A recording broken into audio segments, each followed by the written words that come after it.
Hello, everyone. Eric Schweitzer here, joined today by the fan of many things, George Foster. That is me. Hello, everyone. How are you doing? We're playing TMNT, Splintered Fates. This was a Apple arcade game, and now it's on the Switch, right? That's happening a lot lately, right? Like Fantasian, this. Yeah, I think that's cool. That's good. I'm happy for it. I think most people won't know that it was a iPhone game, but I also think in some small way it legitimizes iPhone games a little bit. Yeah, this is a weird one for me because as you say, fan of many things, as I say every week. But TMNT is like up there. Like, there's Kingdom Hearts. Yeah. TMNT. Well, Dragon Ball, TMNT. Like it's a consistent love. Interesting, because you're borderline Zoomer. You might be full blown Zoomer. Yeah, maybe. And I know that the Turtles never go away, but I do think that the Turtles are more my accelerated generation than yours. Well, see, that's the thing. If we're talking about most games, then yeah, because they can't seem to leave the 80s show alone. And that's not what I grew up on.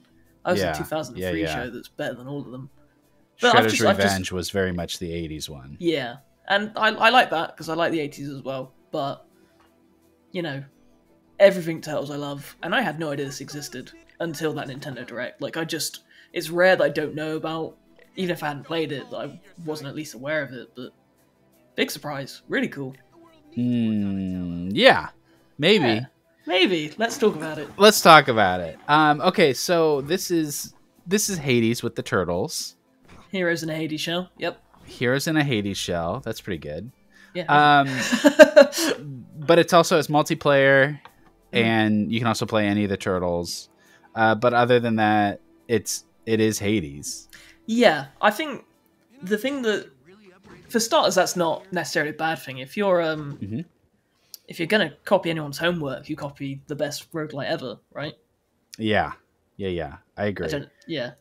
I really appreciated that. Something I've never really thought about was the way that the modern roguelike is very much a evolution of the beat 'em up, of the 2D turtle brawler games. This feels like it could be in a series with Turtles in Time. Yeah.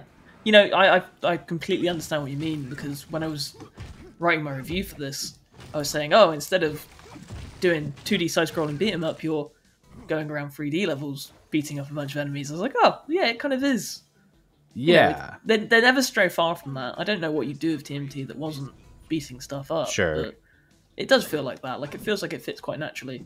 Even if you say TMNT roguelike and people go, huh? Like, it works. Yeah, and I started imagining a Turtles in Time with, roguelike progression and more positional awareness, I guess. Because this game has a lot of, the enemies telegraph their moves by putting symbols on the ground so you know where to dodge, and you don't get health back very often. It's Hades. It's Hades. That is the tough part about talking about this game for me, is that it is just very much like Hades. If you've never played Hades, then what are you doing? That's one of the best games of the past decade. It's fantastic, but if, most people, you have played Hades, and it's just hard to say anything but, yeah, Turtles Hades. But significantly worse than Hades. No, well... I think you'll agree. I think I have to agree on the basis of saying Hades is, a 10 out of 10. Yeah. It is a 10 out of 10, and this is not a 10 out of 10. But I think it's good. I think it captures a lot of it. Okay, let me start with some negatives. And I think you cannot disagree with these. First of all, the loading times are outrageous. On Switch, yeah, it's a full minute to start a run, to end a run, in between. Every loading screen is a full minute. What's going on there? It didn't bother me that much. I'm only really noticing it now you said it. As that, and also it lags quite a bit, I noticed. Yes. Yeah, the performance is not good. It seemed like it got better the more I played. Weirdly, I don't know if maybe I just got used to it, but I remember when I first started, I was like, ooh, this is a phone game and it's still kind of lagging. That's not great. But yeah, okay, I'll take that one on the chin as the defender. The next one, the baseline permanent progression. There's a lot of materials that you'll get for different things, like different bosses have their own upgrade materials, which is kind of interesting. But the baseline one is remind me what they're called. The dragon coins. And you are collecting dragon coins, and then when you inevitably lose your run, you take the dragon coins back to the turtle lair, and you spend them on upgrades. And those upgrades are 100% incremental stat increases. Yeah, they are. That I did think that as well. It's kind of a shame because while they are pages helpful, and pages of plus 5% health, plus 5% critical chance. Just even the unique ones between turtles, like each turtle has a specific stat. So Donatello recovers health when he goes into a room. Raph has the critical chance one. Mikey is multi-hit, and Leonardo is, oh god, I can't remember. Something to do with shurikens, I believe. But like even those, they can be upgraded, but it is just a stat increase. Yeah. And it's such a transparent... It's the first time I've played a roguelike that made me feel duped. Like, I'm supposed to die here so I can go back and get 2% stronger and get a little further and die because it's too hard again and go back and get 2% stronger. And I did not feel a freedom of choice or development at all. I just felt like I was on this grind treadmill so that they could reuse the same map over and over and over and make the game long. Wow, I did not feel any of this. I really enjoyed it. Well, you like the turtles, and I get like the turtles, but if you give me TMNT chess, I'm not, I'm not singing its praises. Whoa, wait a second. I think you might be onto something there. No, I see what you mean about it being a little bit, I think generic would be the word. Like, I feel like not much thought went into each one, but I personally didn't find it too difficult anyway. Like, I thought my first run I got to Karai, who is the midway point, then the second or third run to Bebop and Rocksteady, and then it took me a few more tries to get to the final boss. So I don't know, I never really noticed or cared that much, because I still enjoyed feeling that sense of progression and getting stronger. Now you've said that, I'm a bit like, oh, yeah, that's a good point. Yeah, I mean, it's any RPG, which I think you can consider roguelikes in, because there's numbies. I mean, the power progression is mirrored by failure. I think that's like inherent, but it just felt so orchestrated here. I just felt like I was stuck in a system rather than like playing a game or making choices about my characters or like progressing on my own. It felt like I hit the necessary roadblock, made the necessary upgrades, and then progressed in this like predictable way. Yeah, I felt. Did you switch between the turtles much as you played? I tried all of them. Yeah, and I did like they did feel quite different. Yeah, I think that's where I found a lot of the variety. Like, I started out with Donatello because he's the best Ninja Turtle. I think you agree. Kind of the worst in this game, though, actually. Yeah, actually, I started off thinking he was one of the best because he has like a special attack. Like, each turtle has a unique special attack that only they can do, and the tool can be changed around between them, but they start off with a different one. So his special, which is unique to him, is like a spinning one that hits like everything. And I was like, wow, this is awesome, but the rest of his moves aren't great. His recovery becomes kind of pointless when you get far enough in that you're just like getting health anyway. Yeah. Or just being good enough that you don't die. And also Mikey's special is also an AoE spin. Like, aren't those the exact same thing? Yeah. The only one who has like, because even Raph is like a multi-hit one, it's just aimed differently. It's like more single, it's a forward. Yeah. Leonardo has the worst one. I hope we can agree on that. The dash? Yeah. Yeah, it sucks. Yeah. But that's what I found, like, as I played through more runs, and bear in mind it took me, I don't know if you finished it yet. No. Because finishing it is, you have to do it 8 times.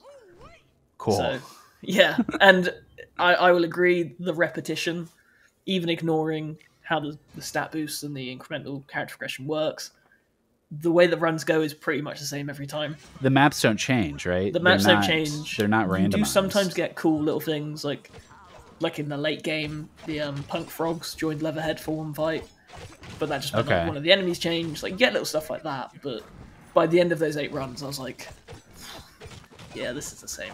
Yeah. It's a good thing I enjoyed it, because I find the combat to be really satisfying, because it's just Hades. Pretty impressive for a mobile game. Yeah, if you think of it that way. I think capturing even a little bit of Hades' magic, even if the roguelite element of it isn't really... It works, but it doesn't go further than working, is how I put it. I feel like that's probably the short step, that it's a bit repetitive, a bit basic. Right. But the combat, I feel... I kept wanting to play. I don't think I'll go back and do all the extra optional challenges, because that I must have played for like 6 hours straight one of the days. But I do enjoy it. I do think it's fun.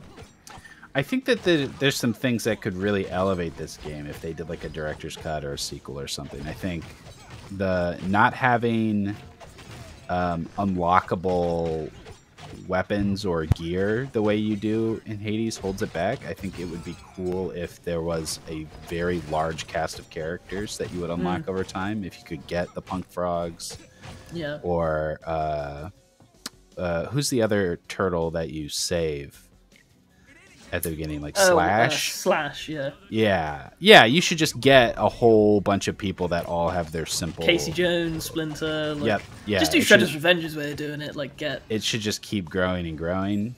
I agree. I think the equivalent to that, the weapon switching thing, was to have the different turtles, because they have the different movesets, but they're not quite different enough to be an equivalent. Yeah. Like, it's a cool feature, and I liked how they were different. I liked how they equipped as well. Like, I think they're all really great interpretations of the turtles as characters, and I love that it's more based on the IDW comics, so I really enjoyed that side of it. But I think you're right that there needs to be either like give Mikey more than one like weapon, like he's had multiple in the comics and the TV shows, or have different characters beyond the main 4. Yeah, these games are built on repeated challenges, repeated maps, repeated bosses. So you have to build a lot of extra variety in other ways, and this one doesn't really do that. It really feels like the same run over and over and over. Yeah. Also, that like when you're talking about Hades, that game's story is what carries it more than its gameplay for a lot of people, and this one doesn't really have much of a story to speak of.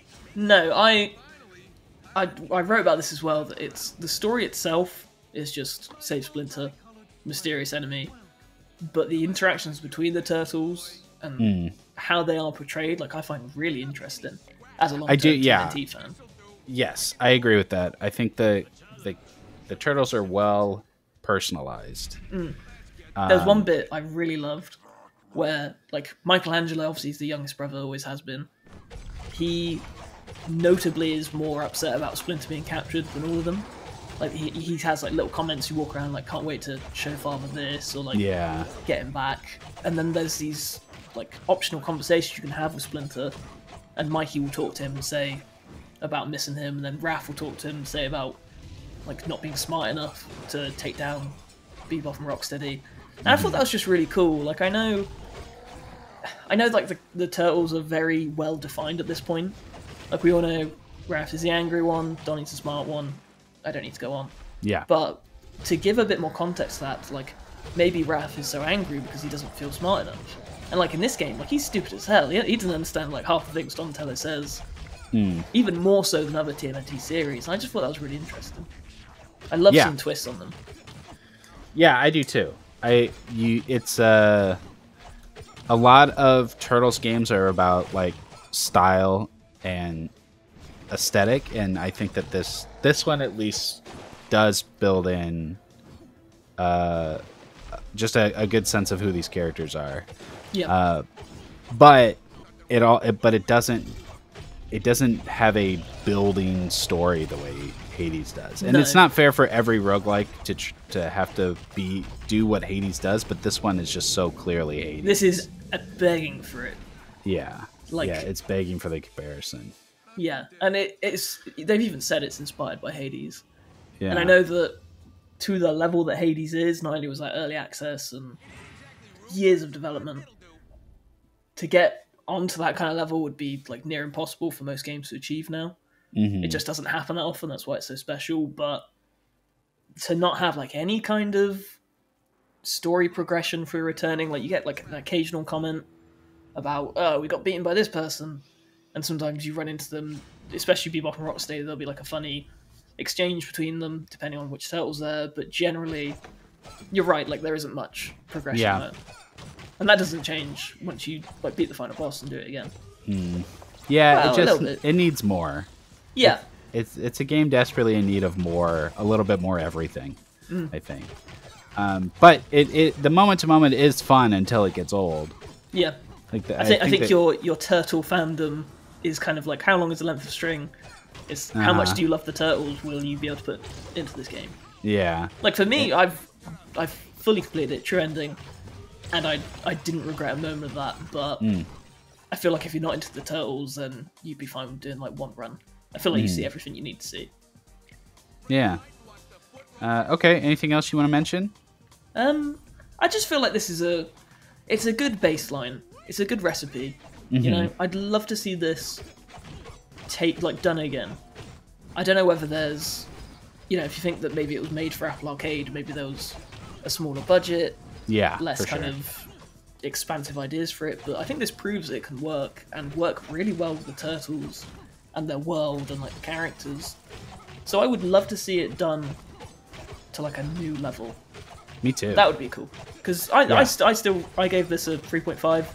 I really enjoyed it. The review's on the site, so you can check it out. Okay, you can find George's full review linked down in the description. Thanks so much for watching. That's it for this video. Don't forget to like, subscribe, hit that bell, and visit us at thegamer.com. That's The Gamer. No spaces.